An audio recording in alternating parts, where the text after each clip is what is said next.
Shalom Bapak Ibu dan Saudara yang terkasih. Pada pagi hari ini kembali kita merenungkan firman Tuhan dengan sebuah tema, berbuah di masa sulit. Saya mengajak kita bersama membuka satu bagian firman Tuhan di dalam 1 Samuel pasal yang ke-30 ayat yang ke-6. Demikianlah bunyi firman Tuhan. Dan Daud sangat terjepit karena rakyat mengatakan hendak melempari dia dengan batu. Seluruh rakyat itu telah pedih hati masing-masing karena anaknya laki-laki dan perempuan.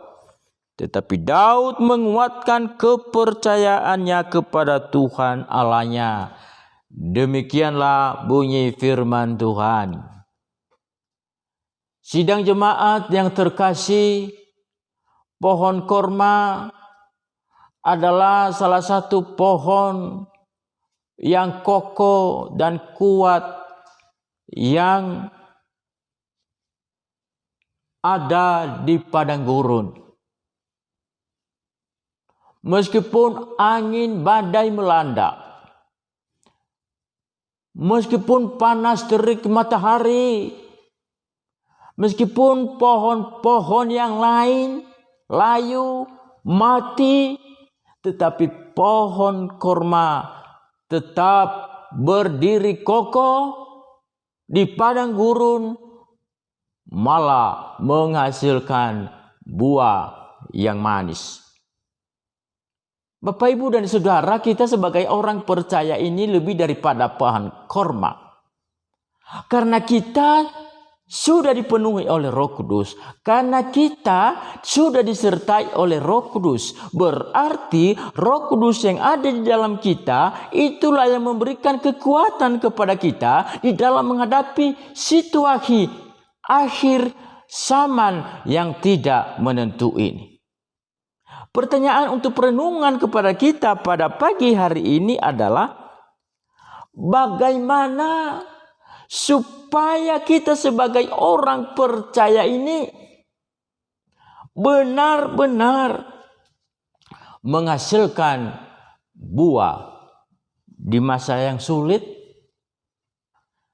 Pertama adalah orang percaya harus menguatkan imannya kepada Tuhan.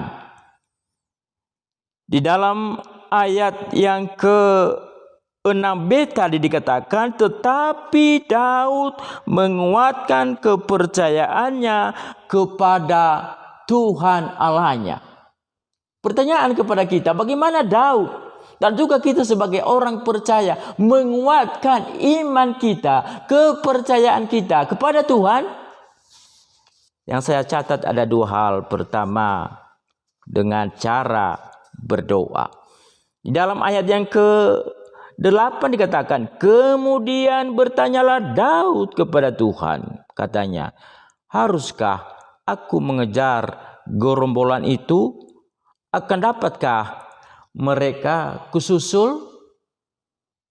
Bapak, Ibu, dan Saudara, sebelum Daud bertindak menyusul para gerombolan itu, dia terlebih dahulu duduk diam, bertanya kepada Tuhan, berseru kepada Tuhan, meminta petunjuk Tuhan.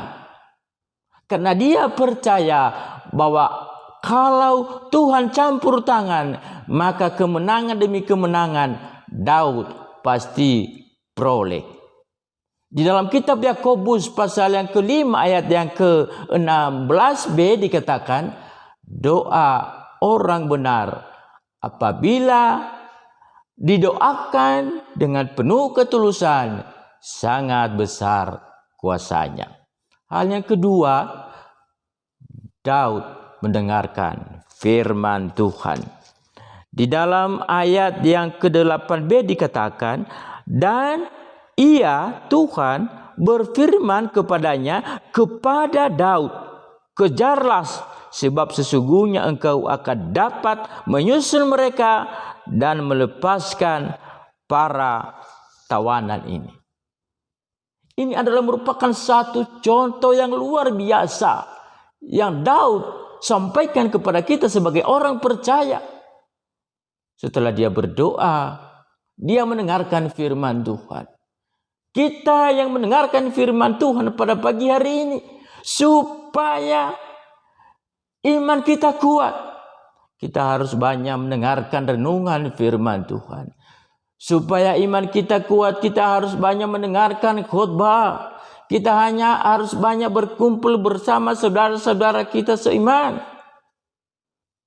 Karena kitab Roma pasal yang ke-10 ayat yang ke-17 dikatakan di sana, iman timbul karena mendengarkan firman Kristus. Hal yang kedua yang Bapak, Ibu, dan Saudara, supaya iman kita bertumbuh di masa-masa yang sulit adalah jangan menyerah.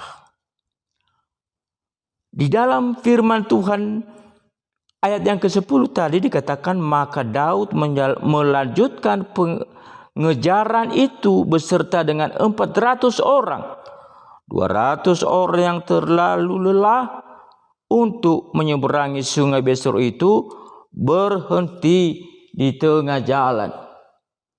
Rombongan Daud yang mengejar pergumulan berhenti karena capek secara fisik karena jalan kaki, capek secara psikis, secara pikiran.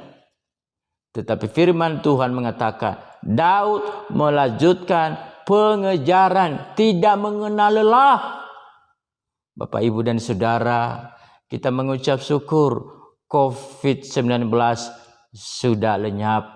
Tetapi diganti dengan pergumulan kita, yaitu dengan kenaikan harga BBM, dengan kenaikan sembako. Tetapi kita sebagai orang percaya nggak perlu khawatir. Firman Tuhan di dalam Yohanes pasal yang ke-10 ayat yang ke-10 dikatakan, aku akan memberikan hidup dan hidup yang berkelimpahan. Kalau Tuhan telah mengatakan kepada kita, Dia memberikan hidup yang berkelimpahan kepada kita, itu berarti Dia yang bertanggung jawab kepada kita. Dia yang bertanggung jawab kepada keluarga kita. Dia yang bertanggung jawab kepada kebutuhan yang kita perlukan setiap hari. Dia juga yang memberikan jaminan kepada kita. Tidak perlu khawatir. Dan yang ketiga, supaya kita bertumbuh di masa-masa yang sulit ini, yang ketiga adalah kita harus peduli terhadap sesama. Kalau kita baca di dalam ayat yang ke-11 dikatakan, kemudian mereka menemui seorang Mesir di padang gurun, lalu membawanya kepada Daud. Saudara, ketika salah seorang gerombolan itu ketemu dengan rombongan Daud di pinggir jalan, sudah tergeletak, tetapi mereka membawanya kepada Daud, yang sebenarnya itu adalah musuh. Tetapi kita mengucap syukur kepada Tuhan oleh karena Daud mempunyai hati yang penuh belas kasihan, mempunyai hati yang peduli, sehingga orang itu menjadi alat di tangan Tuhan untuk mengejar para gerombolan, dan tawanan bisa kembali semuanya karena pertolongan Tuhan. Demikianlah firman Tuhan. Mari kita doa. Terima kasih Tuhan atas semua kebaikan-Mu. Di masa-masa yang sulit, kami percaya, kami orang percaya tetap kuat, tetap hebat, dan tetap luar biasa. Dalam nama Yesus kami berdoa, haleluya, amin.